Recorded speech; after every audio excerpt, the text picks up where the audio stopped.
भजन करते। एक दिन भजन करते करते प्रभु के ध्यान में इतने मग्न हो गए कि वेद व्यास भगवान की विचित्र समाधि लग गई। और जैसे ही समाधि लगी तो क्या देखा, अपने चिंतन के माध्यम से अपनी समाधि में उन्होंने हम तुम सबको देखा, पूरी दुनिया को देखा। और सबको देखा और क्या देखा कि पूरी दुनिया के लोग दुखी हैं, कोई सुखी नहीं है। सबका जीवन केवल खाने पीने सोने नाचने गाने हंसने रोने कमाने दमाने बस इसी में जा रहा है और सब दुखी हैं। कोई तन दुखी तो कोई मन दुखी, कोई धन बिन रहत उदास, थोड़े थोड़े सब दुखी, सुखी राम के दास। थोड़े थोड़े सब दुखी, सुखी श्याम के दास। सबको दुखी देखा, सबको दुखी, सब दुखी है महाराज। कोई तन से दुखी है, कोई मन से दुखी है, तो कोई बिना धन के दुखी है। दुख सबको है, नानक दुखिया सब संसार, या कोई सुखी नहीं है। तो महर्षि वेदव्यास जी ने सबके दुखों को देखकर यही सोचा कि ऐसे में किसी ग्रंथ की रचना करूं जिसे लोग एक बार पढ़ें अथवा एक बार सुन लें, इनका मन भगवान के चरणों का प्रेमी हो जाए।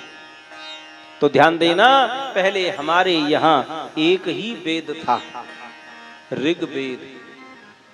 फिर उस एक वेद के महर्षि वेदव्यास जी ने 3 भाग और किए तो 4 वेद हो गए। लेकिन साहब वेदों की भाषा है बड़ी कठिन।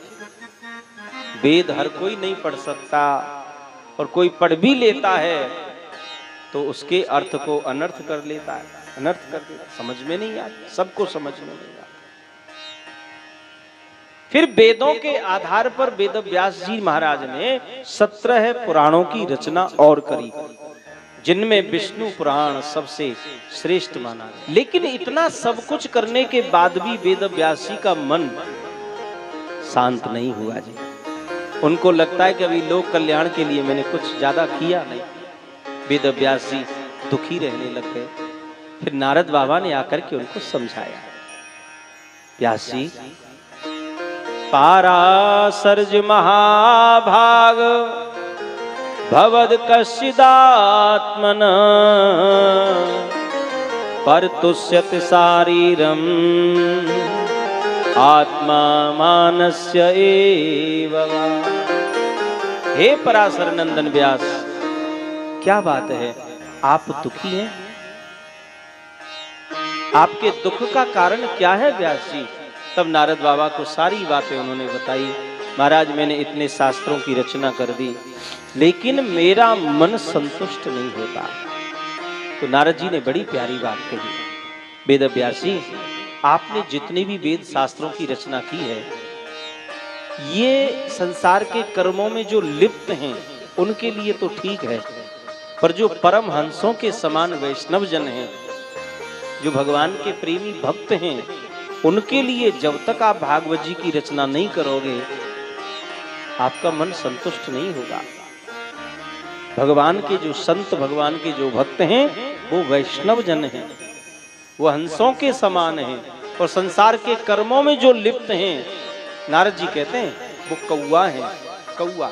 और कौआ की विशेषता, वो हमेशा कीचड़ के ही सरोवर में जाता है, लेकिन राजहंस जिनको मोती चुगने की आदत है, वो कीचड़ के सरोवर में नहीं, वो मान सरोवर में गोता लगाते हैं।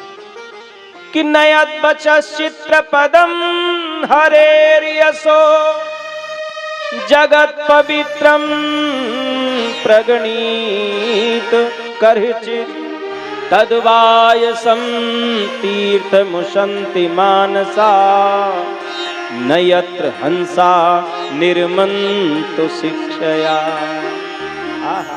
कीचड़ के सरोवर में महाराज कौआ जरूर स्नान करेगा, पर जिन राजहंसों को मोती चुगने की आदत है वो कीचड़ के सरोवर में क्यों आएगा? व्यास जी बोले हम समझे नहीं महाराज।